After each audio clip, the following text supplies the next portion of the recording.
कैसा रहेगा अगर आपका मौत आपके हाथ से काम करने से हो जाए और उसी समय आपको दूसरी जिंदगी जीने को मिले जहां पर आपको फिर से मौत का सामना करना पड़े तो कैसे रहेगा।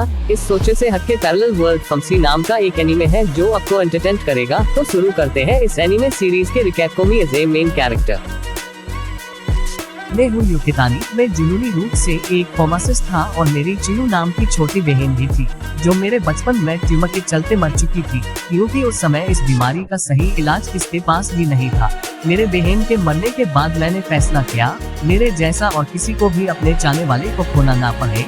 तब से मैं अपने मेरे सपने को पूरा करने के लिए बहुत मेहनत की और आखिरकार एक दवा बनाया जिससे किसी भी बीमारी का इलाज किया जा सकता है। मैं दवाई तैयार होने के साथ साथ बिना कुछ सोचे मैंने उस दवा को अपने ऊपर लगा लिया और मौत के नींद में डूब गया। इस समय मुझे एहसास हो रहा था ये सारी गलती मेरी हद से ज्यादा काम करने से हुआ है।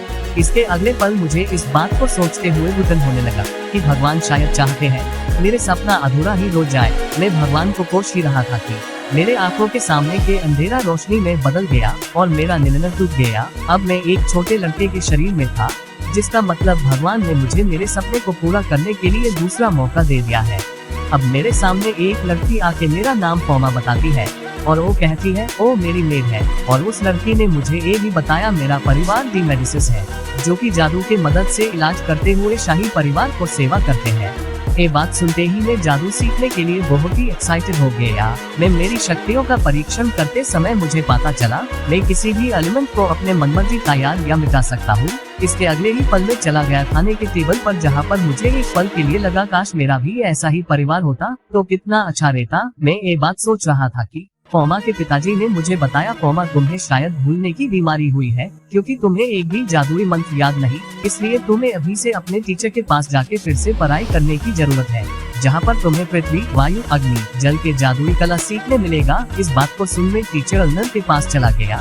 मुझे देखते ही उन्हें पता चल चुका था कि मेरे व्यक्तित्व जादुई क्षमता में पहले से बहुत अजीब बदलाव हुआ है, जिसके चलते मेरी सक्रियता लगभग अनंत काल तक पहुँच चुका है और मेरे पास दिव्य आँख है जो सभी बीमारी और चोट का पता लगा सकता था और मेरे शरीर का परछाई तक को देखा नहीं जा सकता, जो कि टीचर एल्नो को पता चलते ही मुझे देख डर कर भाग जाती है। हादसे के कुछ दिन बाद टीचर एल्नर के साथ मेरी मुलाकात मेरो ही घर में हो जाता है, लेकिन मुझे देख टीचर को डर लगने लगा था क्योंकि वह मानती है कि मैं रामबाणों में से एक हूँ जो डिवाइन आर्ट्स में प्रशासन करने वाले देवताओं ने बनाया है। मैं एल्नर को अपने ट्यूटर के रूप में वापस आने के लिए कहा क्योंकि मैं अभी जादू के मामले में एक नौसिखिया हूँ। इसलिए मैंने टीचर एलेनोर को बताया अगर आपके कोई दिक्कत ना हो क्या आप मुझे जादू सिखा सकते हो। ये बोलने के बाद में घर के नौकरों के लिए बीमारी को देख उन बीमारी का इलाज करने के लिए बताया। तब मेरी मैड ने चार्लोट मुझे बताया हम जैसे नौकरों को दवाई या डॉक्टर को दिखाना एक हीरे पाने के बराबर है, क्योंकि उन दिनों चिकित्सा बहुत ही एक्सपेंसिव हुआ करता था। तब मैंने फैसला किया सभी डॉक्टरों से लेकर महंगे दवाई तक में सभी को कम पैसों में उपलब्ध करूंगा। अब फॉमा के पिता से मुझे पता चला कि मेरी ब्लंस नाम की एक बहन भी है जिसे कि चिकन पॉक्स हुआ है। मुझे ये बात पता चलते ही मैं मेरी पृथ्वी के तकनीकों का इस्तेमाल करके एक दवाई बनाता हूँ, लेकिन जैसा कि आप सबको पता है इस दुनिया में कोई भी इन बीमारी के इलाज के बारे में नहीं जानते, इसलिए मैंने मेरी बहन को इस इलाज के बात को गुप्त रखने का वादा करवाया था। फॉमा के पिता ब्रूनो ब्लंस के इतनी जल्दी ठीक होने पर हैरान थे, लेकिन उनको मेरे बारे में कुछ भी अजीब नहीं लगता। इसके 4 दिन बाद में और फॉमा के पिता ब्रूनो हम दोनों ही महारानी के महल में जाकर महारानी एलिजाबेथ से मुलाकात करते हैं और फॉमा के पिता ब्रूनो महारानी को जांच करके बताते हैं कि महारानी एलिजाबेथ की स्थिति जल्द ही घातक होगी। मैं इस समय गुप्त रूप से मुझे पता चल चुका था कि महारानी को व्हाइट डेथ हुआ है, इसलिए मैं सभी चिकित्सकों के सामने रखकर महारानी से दिलासा दिया था कि मैं उन्हें बचा सकता हूँ। ये बात सुनते ही फॉमा के पिता गुस्से में बताते हैं कि मुझे पहले से पता है महारानी को व्हाइट डेथ हुआ है, लेकिन इसका कोई इलाज इस दुनिया में मौजूद नहीं है। इस हादसे के बाद में जब दवाई बना रहा था तब फॉमा के पिता ने मेरे ऊपर हमला कर दिया, लेकिन मैंने उनके हमले को बर्फ की दीवार बनाकर रोक दिया जिससे कि मेरी शक्तियों के बारे में फॉमा के पिता को पता न चल जाए। अब फॉमा के पिता को एहसास हो चुका था कि जिस फार्मा वह अपना बेटा मानते थे वो में नहीं है। इसके कुछ समय बाद में अपने पॉकेट माइक्रोस्कोप की मदद से मैंने अदालत के चिकित्सकों को साबित किया कि महारानी के फेफड़ों में छोटे जीव के साथ साथ बैक्टीरिया भी मौजूद है। इससे महारानी एलिजाबेथ मेरे दवा को लेने के लिए सहमत हो जाती है। मेरी इस दवा को 6 महीनों की इलाज को तौर पर मान लेती है। अब घर लौटने समय फॉमा के पिता अपने मन में याद करते हुए हैरान हो रहे थे।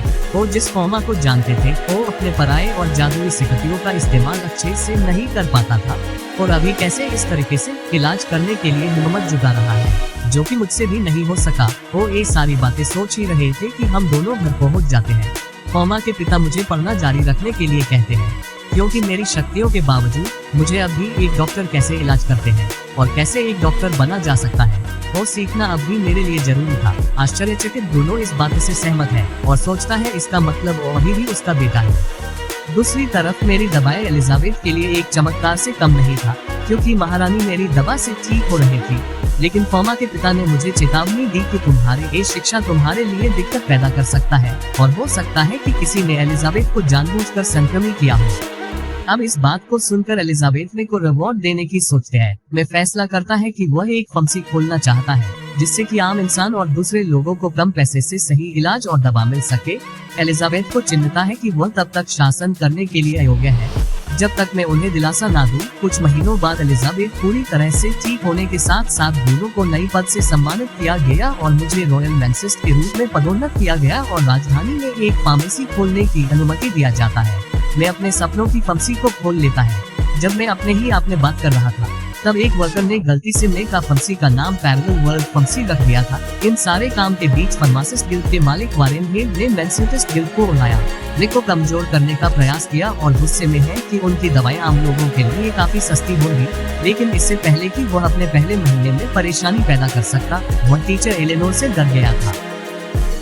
मेरे फार्मेसी में पहले महीने में सिर्फ एक ग्राहक आया था, एक जीन नाम का नाम, जो उस कवि के इलाज के लिए बनाई गई मिठाई खरीदता है। इसके कुछ समय बाद ही फॉमा को पिता ब्रूनो और की माँ आके मुझको सुझाव देते हैं कॉस्मेटिक्स बेचने के लिए। लेकिन ब्रूनो दृढ़ता से फेस पाउडर का विरोध करता है, क्योंकि महिलाएं हमेशा इसका इस्तेमाल करने से बीमारी पैदा हो सकता है।